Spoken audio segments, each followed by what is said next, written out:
Untuk dari segi desainnya, iPhone 11 ini masih kelihatan mewah. Karena bahan material yang digunakan HP iPhone 11 ini sudah pasti premium. Untuk di bagian depan dan belakang sudah menggunakan kaca Corning Matte Glass dan fremnya sudah menggunakan bahan aluminium seri 7000. Desain di bagian belakang sudah mempunyai kamera boba dan logo Apple yang sudah berada di tengah guys. Sedangkan desain di bagian depan pada bagian layarnya sudah tidak lagi menggunakan tombol home button dan sudah berponi. Untuk ukuran layarnya berukuran 6,1 inch dan masih menggunakan layar Liquid Retina HD dengan panel IPS. Walaupun kualitas layarnya sama dengan iPhone XR yang hanya menggunakan panel IPS pada bagian layarnya. Tapi nyatanya panel IPS pada layar HP iPhone masih enak buat dipandang, gak bikin sakit di mata.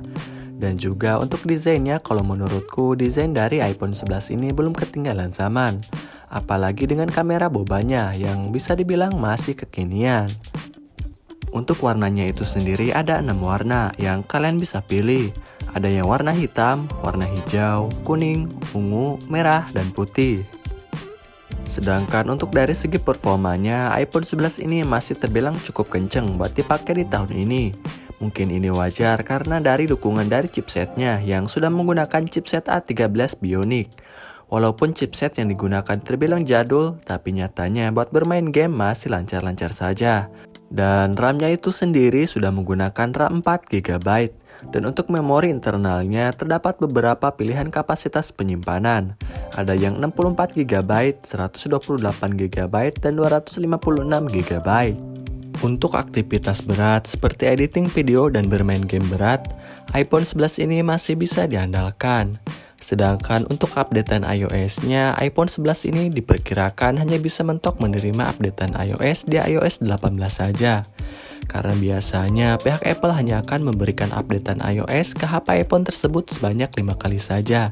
Sejak awal HP iPhone tersebut diperkenalkan guys. Sedangkan dari segi kameranya, kamera iPhone 11 ini hasilnya masih kelihatan cakep banget guys. Entah itu dari hasil video maupun fotonya. Di bagian belakang iPhone 11 ini terdapat kamera ganda. Kamera tersebut adalah kamera wide dan ultra wide yang mempunyai resolusi yang sama yaitu 12 megapiksel yang mampu merekam di resolusi tinggi 4K 60 fps. Dan juga dilengkapi juga dengan OIS yang menjadikan hasil videonya akan lebih stabil guys. Dan sedangkan kamera depannya juga sama, sudah mempunyai kamera 12 megapiksel dan juga sudah bisa merekam di resolusi 4K 60 fps. Jadi bukan hanya di kamera belakangnya saja ya guys yang beresolusi 12 megapiksel, tapi di kamera depannya juga. Jadi dipastikan hasil videonya maupun fotonya dengan menggunakan kamera depan dari iPhone 11 ini akan lebih bagus. Karena kalau kita bandingkan dengan iPhone XR, kamera depannya hanya mempunyai resolusi 7 megapiksel saja. Dan hanya mampu merekam di resolusi HD 1080 saja. Untuk kebutuhan konten, kamera iPhone 11 ini menurutku masih bisa dipakai. Karena hasilnya masih bagus, jernih, natural, dan gak terlalu mainin warna. Apalagi iPhone 11 ini sudah mempunyai kamera ultra wide atau kamera lebar yang menjadikan hasil video dan foto akan terlihat lebih dramatis dengan sudut pandang yang luas. Ini cocok banget untuk kamu yang suka bikin video sinematik. Dan yang paling aku suka dari iPhone 11 ini, selain karena kamera ultra wide-nya itu, iPhone 11 ini juga sudah mempunyai fitur night mode, yang mana ini pastinya berguna banget kalau mau berfoto di malam hari. Karena gambar yang akan dihasilkan akan terlihat lebih terang meskipun dalam kondisi minim cahaya guys. Sedangkan dari baterainya, iPhone 11 ini mempunyai kapasitas penyimpanan baterai sebesar 3110 mAh. Menurutku kapasitas penyimpanan baterai iPhone 11 ini sudah lebih dari cukup meskipun tidak terlalu besar guys. Selaku pengguna HP iPhone 11 untuk pemakaian sehari-hari, temanku bilang hanya perlu mengecas 1-2 kali saja dalam sehari. Karena semua itu tergantung pemakaian dan baterai health-nya guys. Karena kalau pemakaiannya intens, maka dipastikan akan cepat boros. Dan juga baterai health-nya kalau masih 100% maka dipastikan akan lebih awet lagi guys. Untuk kekurangan iPhone 11 ini, kalau menurutku masih bisa diterima untuk saat ini.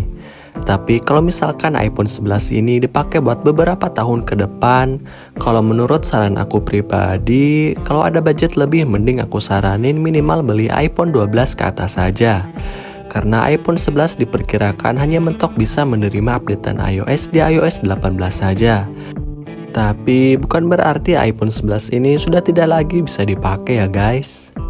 Cuma untuk di beberapa pembaruan fitur belum bisa dipakai. Dan juga di beberapa aplikasi tertentu belum bisa di-download ya guys, karena harus di-update dulu ke iOS terbaru.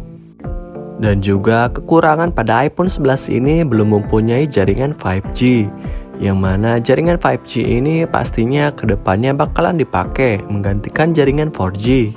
Meskipun jaringan 5G belum begitu merata di Indonesia, mungkin hanya di beberapa wilayah saja guys. Berarti iPhone 11 ini tidak mempunyai benefit buat dipakai di beberapa tahun ke depan. Nah, untuk kesimpulannya kalau menurutku iPhone 11 ini masih worth it banget buat dibeli. Apalagi sekarang harganya sudah turun sampai beberapa persen. Walaupun harganya sudah turun, tapi nyatanya untuk kaum menang mending harga segitu masih terbilang cukup mahal ya guys. Di harga 6.999.000. Tapi dengan harga yang lumayan cukup mahal ini, kalian bisa mendapatkan device iPhone yang menurutku sebanding dengan harga yang lumayan cukup mahal.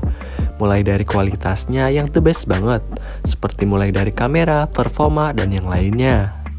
Tapi kalau misalkan kalian sultan yang punya banyak uang, mending beli iPhone yang usianya lebih muda saja.